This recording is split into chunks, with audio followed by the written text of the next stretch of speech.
হালিমা ও শেফালি রোজা রাখার জন্য সেহরি খাচ্ছে। হালিমা একপাশে মাথা নিচু করে বসে আছে।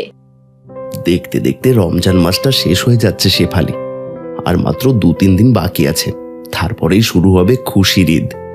রমজান মাসটা আসলে পৃথিবীটা কেমন শান্ত হয়ে যায়, তাই না? আল্লাহর রহমতে অভাবের সংসারেও এক অদ্ভুত শান্তি বিরাজ করে, ঠিক কিনা বলো? ঠিকই বলেছ।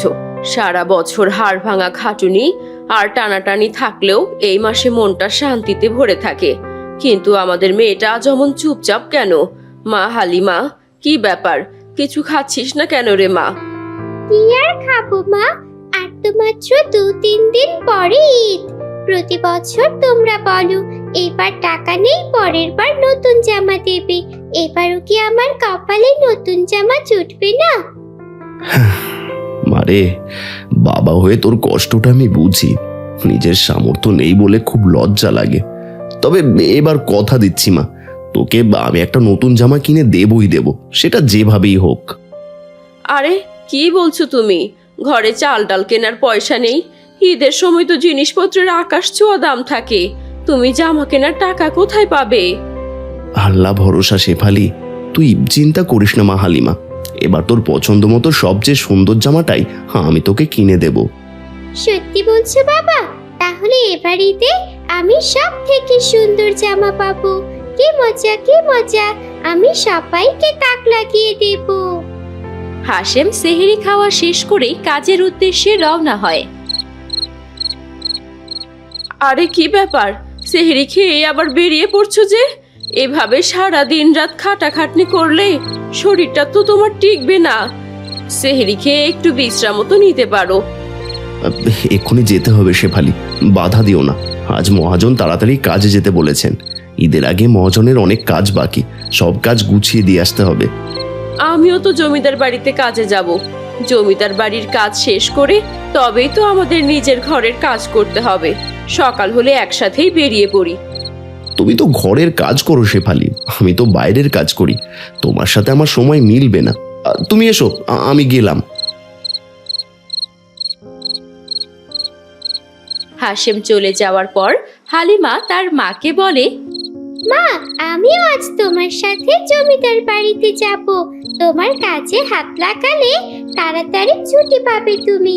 তারপর বাড়ি এসে দুজনে মিলে আমাদের ঘরের কাজগুলো সেরে ফেলবো। আচ্ছা ঠিক আছে মা, যাস তবে।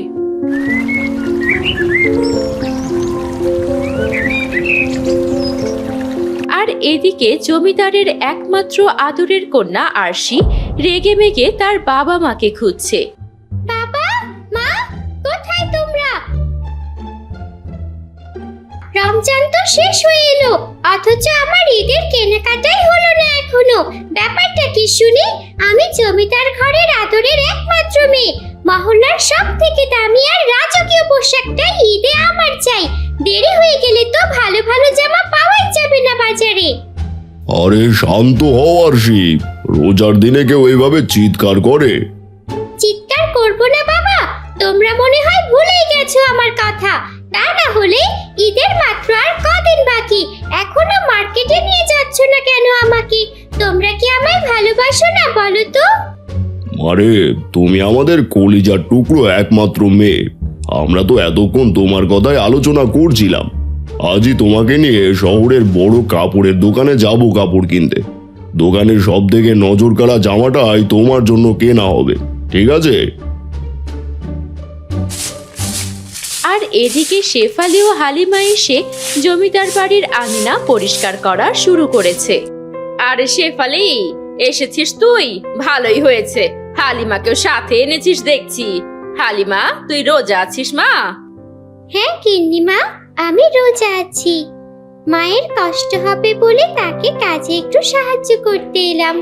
যদি একটু বেশি কাজ করে আপনাদের থেকে একটু বকশিশ পাই, তাহলে সেই টাকা দিয়ে বাবা মা আমার জন্য ঈদে একটা নতুন জামা কিনে দিতে পারবে। ও মা, হালিমা যে দেখছি কাজ করতে এসে নতুন জামার স্বপ্ন দেখছে। শোন হালিমা, তোরা তো গরিব মানুষ, নতুন জামা কেনার পয়সা কি তোদের আছে? বরং আমার মেয়ের আগের বছরের কিছু জামা আছে, আমি সেগুলো তোকে দিয়ে দেব ভাবছিলাম। ওগুলো পরে না হয় এবার ঈদটা পার করিস। না গিন্নিমা, আমার বাবা বলেছে এবার সে আমায় দোকানের সব থেকে সুন্দর নতুন জামাটা কিনে দেবে ঈদে। এবার আর আমি আপনাদের পুরান জামা নেব না গিন্নিমা। হাসালে তুই হালিমা, তোর বাবার কি সেই সামর্থ্য আছে নতুন জামা কিনে দেয়ার? আমার পুরনো জামা তোর বাবার দেওয়া নতুনের চেয়েও দামি হবে, বুঝেছিস? তুই কি জানিস আমি এক জামা একদিনের বেশি পরি না? এই দেখ, আমি আমার বাবার সাথে মার্কেটে যাচ্ছি ঈদের নতুন জামা কিনতে। শোন, তুই নতুন জামার কথা ভুলেও মুখে আনিস না। ঈদের নতুন জামা কেনা এগুলো বড় লোকদের বিষয়, গরিবদের না, বুঝেছিস? চলো বাবা।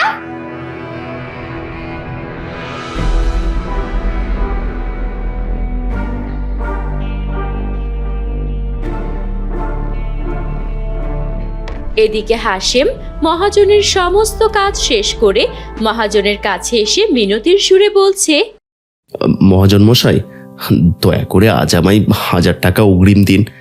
ঈদের আগে মেয়ের জন্য একটা নতুন জামা কিনবো। আরে হাসেম, এখন টাকা নিলে শোধ দিবি কি করে শুনি? ঈদের পর দিনরাত খাটবো মহাজন, কিন্তু মেয়ের কান্নাকাটি আমি আর সইতে পারছি না। আচ্ছা ঠিক আছে, এই নে। পরে কিন্তু কাজে ফাঁকি দিলে চলবে না, আগেই বলে দিলাম আমি। এরপর হাশেম মহাজনের কাছ থেকে 1000 টাকা নিয়ে চলে আসে। অন্যদিকে জমিদার ও আরশি বাজারের সবচেয়ে বড় কাপড় ব্যবসায়ী বিমলের দোকানে চলে আসে। আসুন জমিদার বাবু, আসুন। আপনার জন্যই তো সেরা সেরা বেনারসি আর পাঞ্জাবির কালেকশন এনেছি। আর আরশিমা, তুমি এই জামাটা দেখো, এটা পরলে একদম পরীর মতো লাগবে তোমায়। বাবা, আমার এখানকার এই সবগুলো জামাই পছন্দ হয়েছে, আমি একটাও ছাড়বো না, সব কিনে দাও আমাকে। আচ্ছা মা, আচ্ছা ঠিক আছে ঠিক আছে। বিমল, দোকানে ভালো ভালো যত কাপড় আছে সব প্যাক করে দাও দেখি।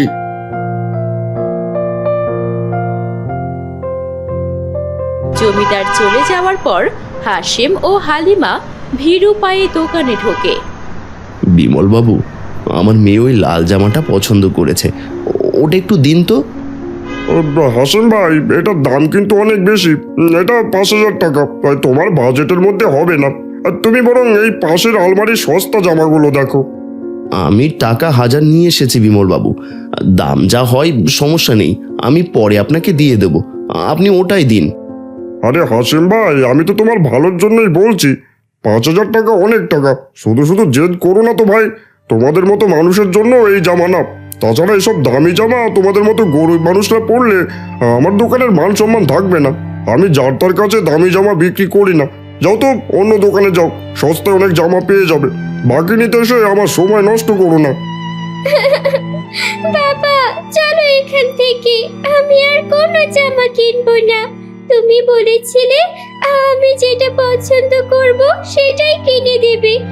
তোমার সামর্থ্য নেই, তবে আমায় আশা দিলে কেন বাবা? তোমার কাছে কিছু চাওয়াটাই আমার ভুল হয়েছে। একটি গাছের নিচে বসে কাঁদছে। ইমাম সাহেব পাশ দিয়ে যাচ্ছিলেন।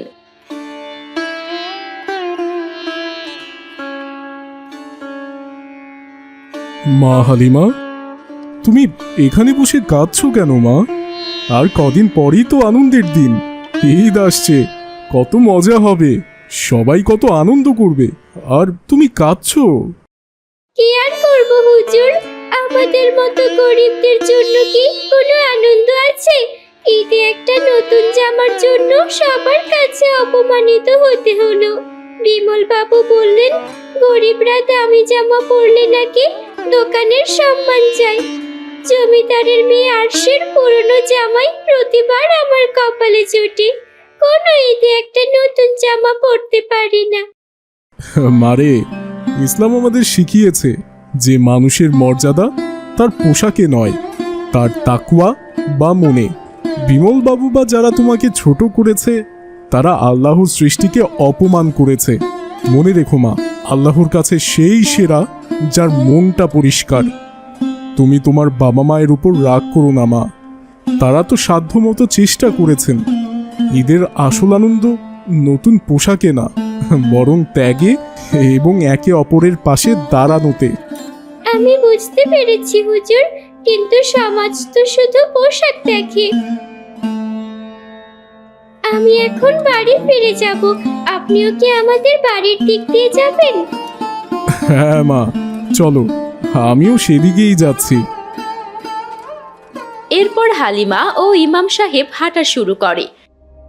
বিপরীত দিক থেকে সওদা হাতে জমিদার ও আরশি আসছেন। কিরে হালিমা, নতুন জামা কিনেছিস? কই, তোর হাত তো একদম খালি দেখছি। হাতে তো কোনো ব্যাগ নেই। সকালে যে বড় লেকচার ছাড়লি, এবার নাকি তুই নতুন জামা পরবি। সেই তো আবার আমার ওই পুরাতন জামাই পরতে হবে তোকে। কি হলো, কথা বলছিস না কেন? তোকে তো তখনই বলেছিলাম ওসব নতুন আর দামি জামা বড়লোকদের জন্য, তোর মতো গরিবদের জন্য না। ওসব স্বপ্ন দেখতে আসিস না। যা, কাল তোর মায়ের সাথে কাজে এসে আমার পুরনো জামাগুলো নিয়ে যাস। আর এদিকে তাকিয়ে দেখ, আমি কতগুলো নতুন জামা নিয়েছি ঈদের জন্য। থাক আরশি, আর বলতে হবে না। ওরা তো গরিব, ওদের ক্ষমতা কতটুকু তা তো জানোই। আসসালামু আলাইকুম জমিদার বাবু। ঈদের সওদা তো অনেক করলেন, কিন্তু মনের সওদা কি করতে পেরেছেন বলেন? ওয়ালাইকুম আসসালাম হুজুর। আপনি কি বোঝাতে চাইলেন? সামান্য মসজিদের একজন ইমাম হয়ে আমার সাথে এভাবে কথা বলছেন? হ্যাঁ বলছি, এই যে আপনার কন্যা একটি মাসুম বাচ্চাকে এভাবে তাচ্ছিল্য করছে, এটি কি ইসলামের শিক্ষা বলেন? রাসূলুল্লাহ সাল্লাল্লাহু আলাইহি ওয়াসাল্লাম কি আমাদের এটিই শিখিয়েছেন? আল্লাহ কোরআনে বলেছেন, অহংকারী ব্যক্তিকে তিনি পছন্দ করেন না। সম্পদ আল্লাহর দান, আর ধনীর সম্পদে গরিবের হক আছে। আপনি দামি দামি জামার ব্যাগ নিয়ে ফিরছেন, আর এই মেয়েটির বাবা তার স্বপ্ন পূরণ করতে না পেরে অপরাধ বোধে ভুগছে। এটাই কি আপনাদের ঈদের খুশি? মনে রাখবেন জমিদার বাবু, কবরে যাওয়ার সময় এই রেশমি কাপড় সাথে যাবে না, যাবে শুধু আপনার আমল। মানুষের মনে কষ্ট দিয়ে আল্লাহর সন্তুষ্টি কিন্তু পাওয়া যায় না। হুজুর, আমরা তো যা সত্য তাই বলেছি। গরিবদেরকে গরিব বলবো না। সত্য অনেক সময় তিতা হয় মা, কিন্তু অহংকার করা বড় পাপ। এই হালিমাও আল্লাহর সৃষ্টি। ওর চোখের এক ফোঁটা পানি তোমার সমস্ত ইবাদত নষ্ট করে দিতে পারে। ঈদের চাঁদ ওঠার সময়ও যদি হালিমা অভুক্ত বা বিমর্ষ থাকে, তবে তোমাদের ঈদের আনন্দ কি পূর্ণ হবে? একবার নিজের বিবেকের কাছে প্রশ্ন করো। জমিদার বাবু কিছুক্ষণ চুপ করে থাকেন। হুজুর, আপনি আমার চোখ খুলে দিয়েছেন। আমি সওদা করতে গিয়ে নিজের মনুষ্যত্বকে বিক্রি করে দিয়েছিলাম। হালিমা মা, আমরা অনেক বড় ভুল করেছি। হালিমা, আমায় মাফ করে দে বোন। আমি অহংকার বশত তোকে খুব কটু কথা শুনিয়েছি। আমি বুঝতে পেরেছি এই নতুন জামাগুলো পরলেই কেউ বড় মানুষ হয়ে যাবে না। আরশি নিজের কেনা নতুন জামার ব্যাগ থেকে সবচেয়ে দামি এবং সুন্দর কয়েকটি জামা হালিমার হাতে দেয়। এই জামাগুলো এখন থেকে তোর। আমরা একসাথে ঈদের নামাজ শেষে নাস্তা করব। ধন্যবাদ আরশি, ধন্যবাদ জমিদার মশাই। আলহামদুলিল্লাহ, এই তো চাই, সম্প্রীতি আর ভালোবাসাই হোক ঈদের সওগাত।